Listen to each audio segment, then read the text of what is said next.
دیکھیں میں سمجھتا ہوں کہ ہمارا آئین اور قانون اس کا راستہ دیتا ہے، اس کے مطابق پروسیڈ ہونا چاہیے۔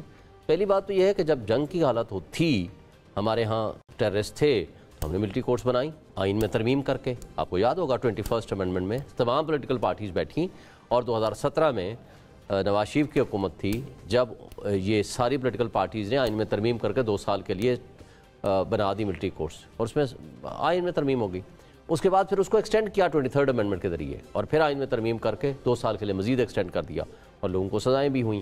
لیکن دیکھیں آپ کو پرماننٹ بیسس پہ ملٹری کورٹس نہیں چلا سکتے آپ، کیونکہ آپ کا آئین ہی آپ کی حکومت ہے، آپ کے ملک میں ایک قانون موجود ہے، آپ کے ملک میں ایک طریقہ کار موجود ہے۔ آپ اپنے جوڈیشل سسٹم کو اسٹرانگ کرو۔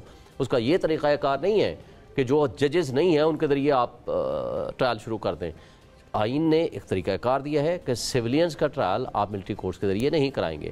ملٹری لا صرف ملٹری پرسنل جو ہیں اس کے اوپر اپلیکیبل ہے۔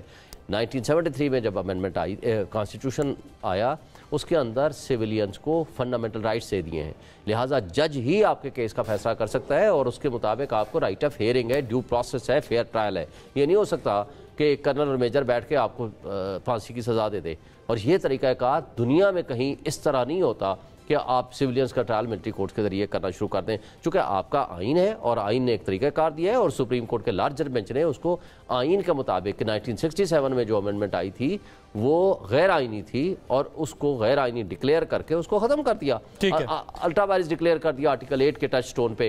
میرا نہیں خیال اس کے اوپر ڈاکٹر صاحب آپ کی پارٹی کی کیا پوزیشن ہے؟ آپ لوگ اس معاملے میں کس طرف کھڑے ہوئے ہیں؟ ایک تو سپریم کورٹ کا فیصلہ ہے، دوسری طرف ملٹری کورٹ چلی گئیں، شہداء کے لواحقین بھی جو ہے وہ یہ ڈیمانڈ کر رہے ہیں۔ آپ کی پارٹی کی کیا پوزیشن ہے، اور آپ لوگ مستقبل میں آئیں گے تو کیا کریں گے؟ اس کو تبدیلیاں لائیں گے، کیا کریں گے؟ دیکھیں 2-3 باتیں جو ہیں میں پہلے عرض کر دیتا ہوں، اس کے بعد آپ کے سوال پہ آ جاتا ہوں۔ شعیب صاحب نے صحیح کہا کہ جی پاکستان میں ایک آئین اور قانون موجود ہے، لیکن ہمارے عدالتی نظام کے اندر جتنے رکھنے اور جتنی تاخیر ہے وہ بھی کسی سے ڈکی چھپی نہیں ہے، اور خاص طور پر جو ہارڈ کور کرمنلز ہوتے ہیں وہ جس طرح فائدہ اٹھاتے ہیں یہ بھی کسی ڈکا چھپا نہیں ہے۔ میں اپنے اس میں سیاسی میدان میں آپ کو بڑی یقین سے کہہ سکتا ہوں کہ میں نے کوئی 100 سے زیادہ 200 تک بھی کہہ سکتا ہوں میں ایسے بندوں کے جنازے پڑے ہیں جو قتل ہوئے ہیں انفارچونیٹلی۔ میں نے کسی ایک فرد کا جنازہ نہیں پڑھا جیسے پھانسی دی گئی ہو۔ وہ بندے کدھر گئے ہیں؟ ان کو جن مار گئے ہیں کوئی 4-4 5-5 بندوں کے قاتل جو ہیں بچ جاتے ہیں، چھوڑ جاتے ہیں۔ اگر کسی کو سزا بھی ہوتی ہے وہ ٹرائل بھی 14-15 سال کے بعد سزا ہوتی ہے پہلی، پھر ہائی کورٹ 5 سال اور 5 سال اور سپریم کورٹ، رفلی بتا رہا ہوں۔ اور جب یہ ٹائم لگتا ہے تو وہ جن کی دشمنی ہوتی ہے ان کے خاندانوں میں 2-4-5-5 بندے ایک دوسرے کے مار دیے جاتے ہیں فیصلہ ہونے تک۔ یہ نارمل میں آپ کو بات بتا رہا ہوں، تو یہ انصاف ہے کہ 15 سال بعد گواہوں پہ بھی پریشر آ جاتا ہے؟ اور اچھا گواہوں پہ بھی پریشر آ جاتا ہے، نظام ہے ہی بہت سلو۔ اب یہ اس کی تفصیلات جو ہیں اس میں جائیں گے تو بہت دیر ہو جائے گی، ایک بات۔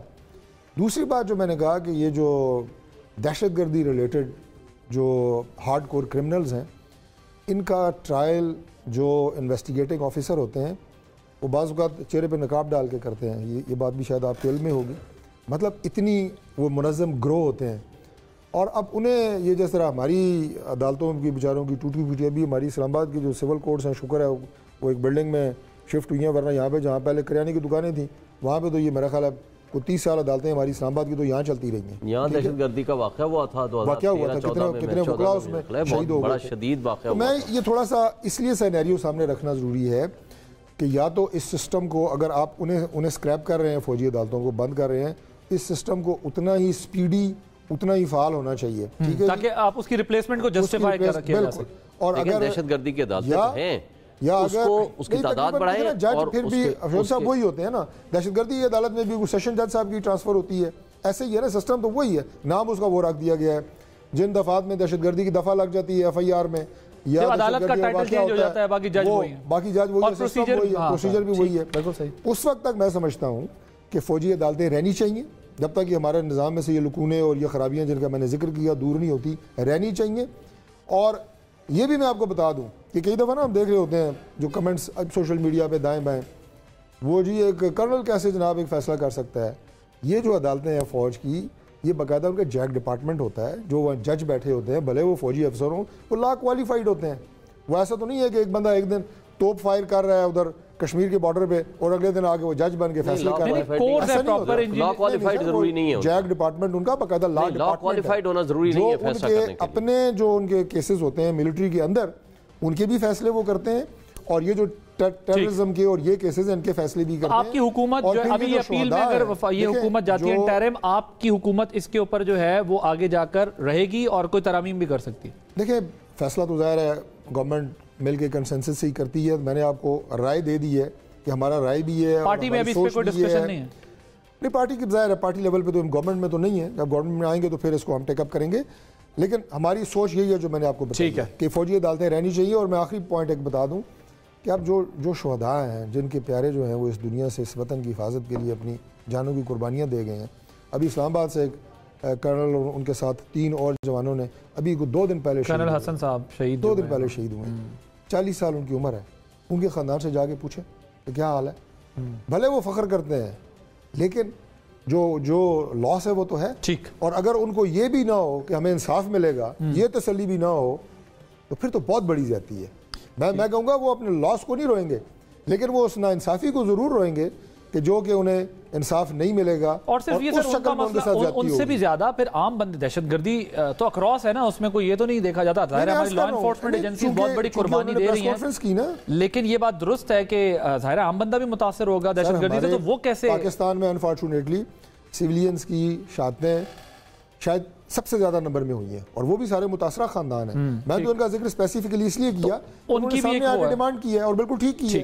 حافظ صاحب آپ کی تو اس پر بڑی مختلف رائے ہے, لیکن یہ مجھے بتائیے کہ جو جیٹ بلیک ٹیررسٹ ہے, ہارڈ کور ٹیررسٹ ہے, یہ سول عدالتیں ایک تو انہوں نے تجویز دی ہے, اپنی رائے کا اظہار کیا ہے اور بڑی مناسب رائے ہے. انہوں نے کہا کہ جب تک آپ اچھا وہ سسٹم نہیں کر لیتے تو تب تک آپ یہ چلنے دیں.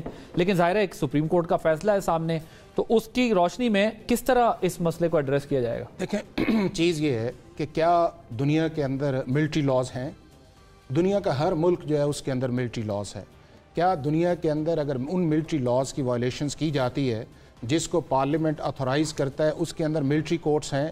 دنیا کے 36 ممالک کے اندر ملٹری کورٹس ہیں.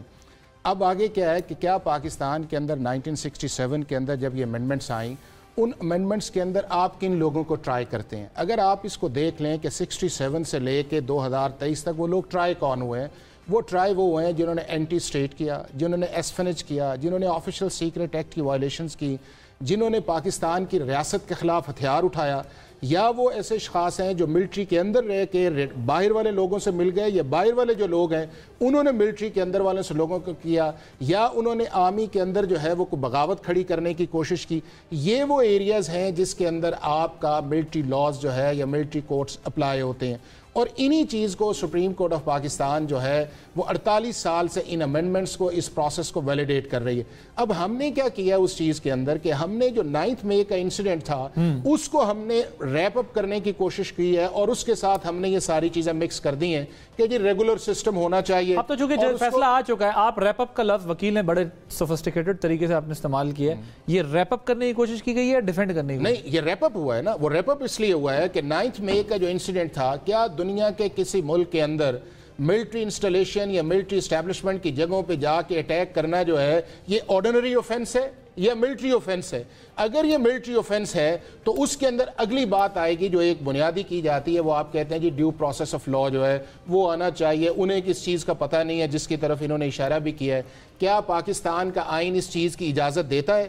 پاکستان کے آئین کے اندر جس کا حوالہ دیا جاتا ہے کہ جی کانسٹیٹیوشن میں تو ہے نہیں ہے, اور بھائی اسی کانسٹیٹیوشن کا آرٹیکل 8 جب 73 کانسٹیٹیوشن آیا تو اس کے اندر آپ نے ان لاز کو, ان امینڈمنٹس کو پروٹیکٹ کیا کہ آپ اس بنیاد کے اوپر, فنڈامنٹل رائٹس کے اوپر آپ اس کو الٹرا وائریز آف کانسٹیٹیوشن نہیں کر سکتے.